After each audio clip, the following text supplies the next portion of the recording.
السلام علیکم ورحمۃ اللہ وبرکاتہ۔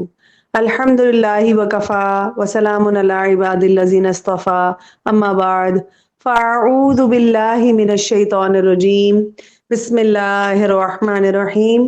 قال اللہ تعالی فی القرآن الکریم وما ارسلناک الا رحمۃ للعالمین، اور بے شک ہم نے آپ کو تمام جہانوں کے لیے رحمت ہی بنا کر بھیجا ہے۔ اب ہم بات کرتے ہیں مکی دور کی، اور اس سے پہلے کے جو کچھ حالات و واقعات، جس طرح رسول اللہ صلی اللہ علیہ وآلہ وسلم پر نبوت آئی، ان کو ملی، اور اس کے بعد اس آج کے سبق کے ہم 3 حصے جو ہیں وہ آپ کو بتائیں گے۔ نمبر 1 ہے پہلی وحی کیسے آئی، پھر وضو و نماز، اور پھر پہلے 40 مسلمان۔ پہلی وحی کب آئی؟ رسول اللہ صلی اللہ علیہ وآلہ وسلم جب 40 سال کے ہوئے تو تنہائی کو زیادہ پسند کرنے لگے۔ مکہ کے قریب غار حرا میں کئی دن قیام کرتے، مسلسل غور و فکر کرتے، کعبۃ اللہ کی طرف دیکھتے رہتے۔ پھر رمضان میں حضرت جبریل علیہ السلام آئے، آپ صلی اللہ علیہ وآلہ وسلم کو اپنے سینے سے لگا کر دبایا اور کہا پڑھیے۔ آپ صلی اللہ علیہ وآلہ وسلم نے فرمایا میں پڑھا ہوا نہیں ہوں۔ 3 بار اسی طرح ہوا۔ پھر جبریل علیہ السلام نے سورۃ العلق کی اقرأ بسم ربک الذی سے شروع ہونے والی 5 آیات پڑھی۔ آپ صلی اللہ علیہ وآلہ وسلم گھبرا کر گھر آئے۔ حضرت خدیجہ رضی اللہ عنہا سے ذکر کیا تو انہوں نے تسلی دی کہ آپ صلہ رحمی کرتے ہیں، لوگوں کی مصیبت میں کام آتے ہیں، مہمانوں کو پناہ دیتے ہیں، اللہ تعالیٰ آپ کو کبھی رسوا نہیں کرے گا۔ اس بات سے کچھ اسباق ہمیں ملتے ہیں، اور وہ کیا ہے کہ آپ صلی اللہ علیہ وآلہ وسلم کو اللہ تعالیٰ نے نبی بنایا اور علم سکھایا، ورنہ اس سے پہلے آپ صلی اللہ علیہ وآلہ وسلم پڑھنا لکھنا نہیں جانتے تھے۔ دوسری بات یہ کہ جس کو اللہ سکھلائے بھلا اس سے بہتر کوئی اور ہو سکتا ہے۔ پہلی وحی میں علم کا بار بار ذکر ہوا، تو ہمارے لیے کیا سبق ہے کہ روزانہ ہم نے کچھ نہ کچھ نیا سیکھتے رہنا ہے، جس سے ہمیں اللہ کی پہچان ملے۔ پھر تیسری بات یہ کہ دعوت کے کاموں میں شوہر اور بیوی کو ایک دوسرے کا ساتھ دینا چاہیے۔ رسول اللہ صلی اللہ علیہ وآلہ وسلم آئے، سب سے پہلے آپ نے اپنی زوجہ سے اس چیز کا ذکر کیا، جس پر انہوں نے آپ کو تسلی بھی دی۔ اب سب سے پہلے کون سا عمل سکھایا گیا؟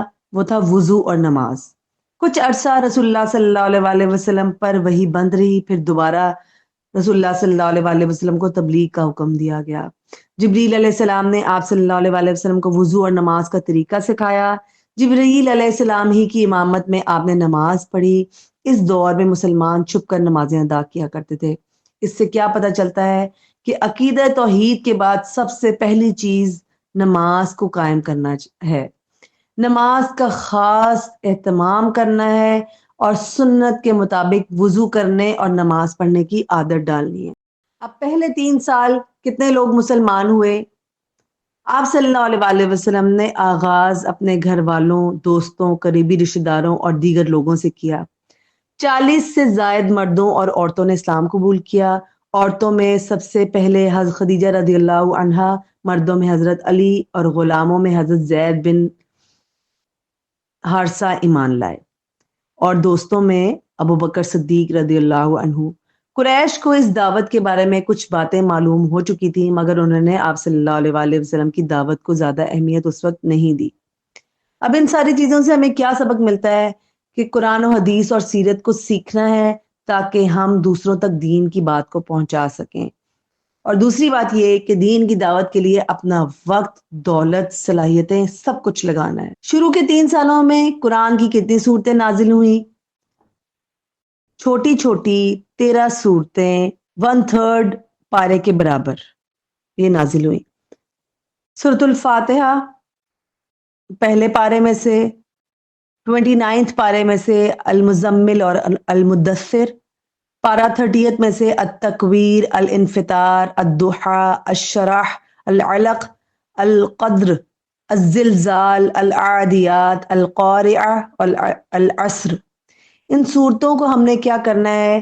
سمجھ کے پڑھنا ہے تاکہ کچھ اندازہ ہو کہ آپ صلی اللہ علیہ وآلہ وسلم ان دنوں کیا پڑھتے اور سناتے تھے، صحابہ کیسے اس کو سمجھتے تھے، غور کرتے تھے، اثر لیتے تھے، اور غیر مسلموں پر بھی ان صورتوں کا کیا اثر پڑتا تھا۔ حدیث کی اگر بات کریں تو آپ صلی اللہ علیہ وآلہ وسلم کی ساری باتیں قرآن کی شرح ہے جو حدیث کی شکل میں ہمارے درمیان موجود ہے۔ روزانہ اب ہماری کیا ذمہ داری ہونی چاہیے کہ ہم احادیث پڑھیں، چاہے وہ چھوٹی ہو یا بڑی ہو، کم از کم 2-3 منٹ کا وقت ضرور نکالیں، کوئی حدیث پڑھیں، اس سے اپنے لیے سبق لیں، سیکھیں اور اس کو دوسروں تک بھی پہنچائیں۔ اللہ تعالیٰ ہمیں ان تمام باتوں پر عمل کرنے کی توفیق عطا فرمائے، جو ہم نے پڑھا اس کو پھیلانے کی بھی توفیق عطا فرمائے، اور جو رسول اللہ صلی اللہ علیہ وآلہ وسلم کے امتی ہونے کی حیثیت سے ہماری ذمہ داری بنتی ہے اس کو بہترین نبھانے کی توفیق عطا فرمائے۔